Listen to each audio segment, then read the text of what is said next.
সময়ের স্রোতে বয়ে যাওয়া এই বাংলাদেশ কেবল একখণ্ড ভূমি নয়, এ যেন এক জীবন্ত ক্যানভাস।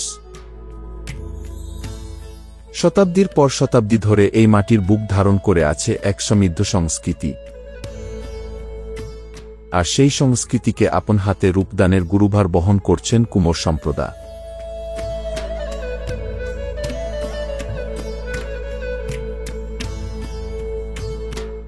আমাদের এই অঞ্চলে যে কাজটা, এটা যে বছরে শুরু হয়েছে এটা ঠিক বলতে পারবো না, কারণ আমাদের এই কাজটা হলো বংশ পরম্পরা কাজ। আমরা আমাদের বাবা, তার বাবা, তার বাবা, এভাবে মানে যুগের পর যুগ আসতেছে।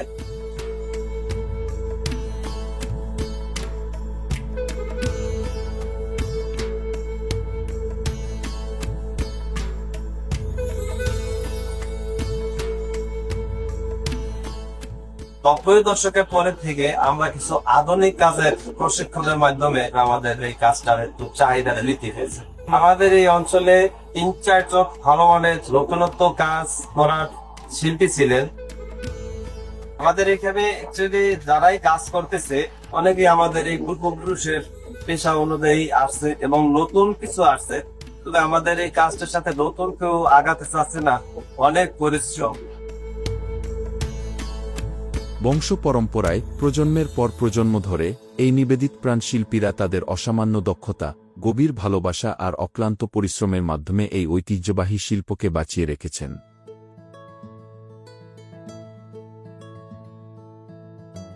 আমাদের এই কাজটা সর্বপ্রথম শুরু হয় মাটির বোতল মিক্সচার মানে মোল্ডিং করা। আগে এটা আমরা পায়ে করা লাগতো, লোকের সমস্যার জন্য। এখন জনবলের একটু দুর্বল হয়ে গেছে, অনেকেই এত হার্ড পরিশ্রম করতে চায় না। এখন এটা আমরা মেশিনের ভিতরে নিয়ে আসছি।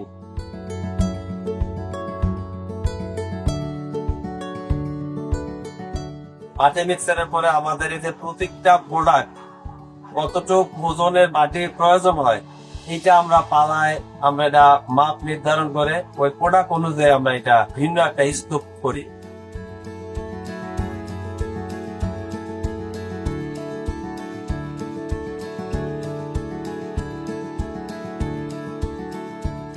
স্তূপ করার পরে আমাদের এই কাজটা কারিগরের হাতে যায়, যে কারিগর যেটা মালটা তৈরি করে।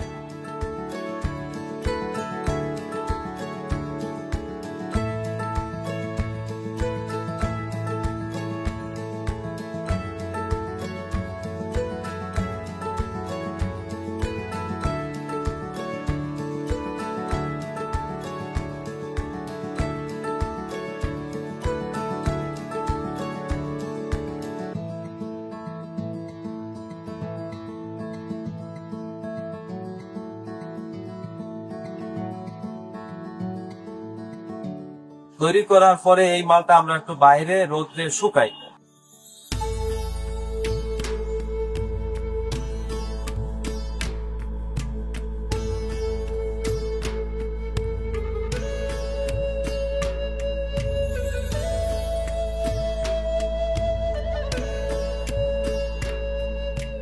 শুকানোর পরে এটা ফিনিশিং করি, ফিনিশিং করার পরে এটা ডিজাইন করি।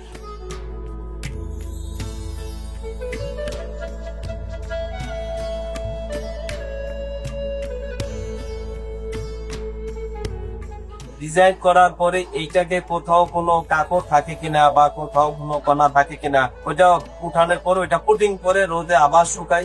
শুকানোর পরে আবার আমরা এটা একটু ভিন্নভাবে একটু তেনা পানি এটা দিয়ে আবার একটা ফিনিশিং আর দিতেও করবো।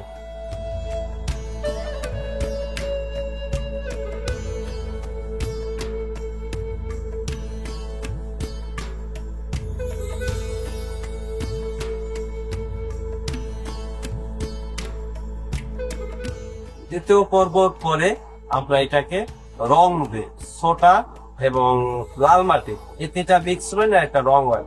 এটা স্বাস্থ্যসম্মত, এটা কোনো সাইড এফেক্ট নেই।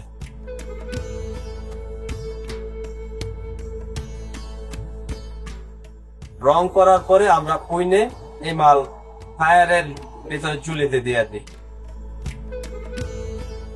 চুলি থেকে এটা বের করার পরে এটা আমরা কোয়ালিটি করি, কোয়ালিটি করে তারপর আমরা মার্কেটে বাজারজাতের মতো আমাদের সিস্টেম অনুযায়ী কাস্টমার গ্রাহকের চাহিদা অনুযায়ী আমরা ওইভাবে দিতে চেষ্টা করবো।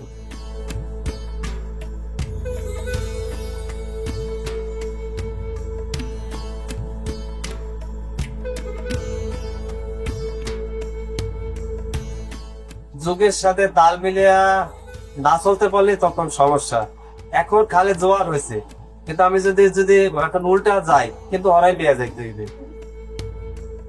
মৃৎশিল্পটা এটা আধুনিক এবং এটা আদি এবং আধুনিক। এই আদির থেকে আমরা আধুনিক রূপান্তরিত করাতেই আমাদের চাহিদাটা বৃদ্ধি পাইছে। আমরা যদি সেই আগের জায়গায় পড়ে থাকতাম তাহলে আমরা বিলুপ্তির পথে চলে যেতাম।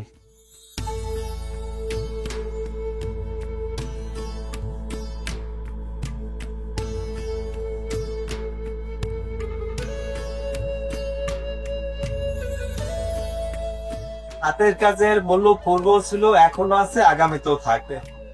মেশিনই, কিন্তু এর ভিতরে হাতের কারুকার্যের পাশাপাশি কিছু সহজ পদ্ধতি কিছু মেশিন দরকার আছে।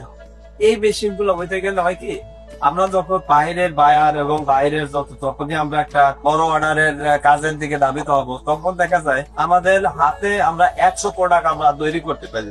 আমার কাস্টমার চাইলো 5000 পিস এক মাস টাইম, কিন্তু এটা হাতে করা সম্ভব না। তখন আমার এটা আরো কিছু মেশিন আছে, এগুলা যেমন মাটি মিক্সার, গোলা করা বা এরকম ধাপে ধাপে কিছু মেশিনারিজ আছে।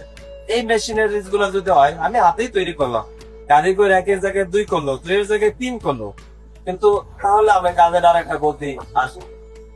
তাদের হাতের স্পর্শে মাটি পায় নতুন জীবন, জন্ম নেয় শিল্প আর সৌন্দর্যের এক অনবদ্য জগৎ। ভাবুন তো একটি নিঃসঙ্গ মাটির দলার কথা। শুরুতে যা ছিল কেবলই প্রাণহীন কাদামাটি, কিন্তু যখন তা স্পর্শ করে একজন কুমোরের মায়াবী হাত, তখন ধীরে ধীরে ঘটতে শুরু করে এক অসাধারণ রূপান্তর। কখনো তা হয়ে ওঠে জলঙ্ঘের পাত্র, কখনো দেবদেবীর সুন্দর মূর্তি, কখনো নারীর অঙ্গসজ্জার অলঙ্কার, আবার কখনো ঘরের শোভা বর্ধনের শৌখিন সামগ্রী। যারা এখনও এই শিল্পের সাথে যুক্ত আছেন, তাদের অনেকেই সম্মুখীন হচ্ছেন কঠিন জীবন সংগ্রামের, টিকে থাকার নিরন্তর প্রচেষ্টায় তারা ক্লান্ত। কিন্তু এই হতাশার মাঝেও কিছু মানুষ এখনও আছেন, যারা এই প্রাচীন শিল্পকে আঁকড়ে ধরে বাঁচিয়ে রাখতে চান, কেবলমাত্র গভীর ভালোবাসার টানে। বাংলার এই মৃৎশিল্প কেবল আমাদের অতীতের স্মৃতিচিহ্ন নয়, এটি আমাদের বর্তমান অস্তিত্বের এক অবিচ্ছেদ্য অংশ।